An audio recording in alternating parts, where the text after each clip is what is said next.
So, good morning sir. My name is Steve Daniel Mingilian from BSMT2 Betelgeuse, and this is my video explanation about the CO1 assessment in NAV5R. So in task 1, the task 1 given was discussed by drawing a block of diagram showing the marine radar key components and its function. So we have here the marine radar component and marine radar block diagram. So let's start first.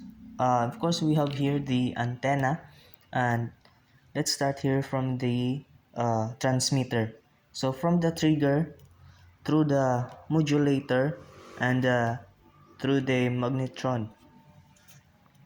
So first is we have display, and from the power transformer goes to the transceiver to the antenna, and from transceiver go to receiver, and from the mixer that goes down from the first amplifier, then next is the equalizer, and next is the video amplifier. While in task 2, discussed by drawing the basic principle on which radar determine the bearing and range of the reflecting object. So I have here the illustration of the transmitting vessel and the target vessel.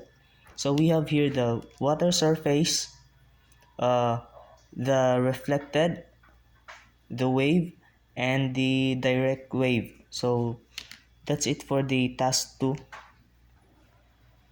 So while in task 3, discuss the radar at least 3 radar and ARPA errors, at least 3 radar and ARPA limitations. So let's go for the errors first. The radar and ARPA errors. First is radar to radar interference, transmission to other radar picked by our radar. Second is the indirect echo, range true but bearing of the vessel in direction of the obstruction. Third is the multiple echo, bounce of energy back and forth entering the antenna in each bounce. So let's move on to the radar and ARPA limitations. First is range discrimination, some bearing different range.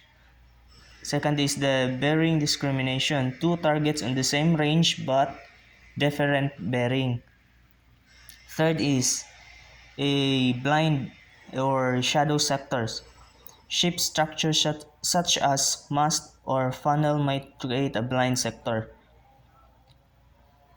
So let's continue for the task 4. Analyze below the radar vector plotting what situation as per as international regulations preventing collision at sea 1972 as amended. Explain your answer and why. So in task 2, as I observed the problem given in the situation, the target vessel did not alter course in a hand-on situation. As per regulation 4 of call regs, collision exists. Alter as early as possible to starboard side, avoid the collision. So that's all for the course outcome 1 assessment, sir. Have a good day and thank you.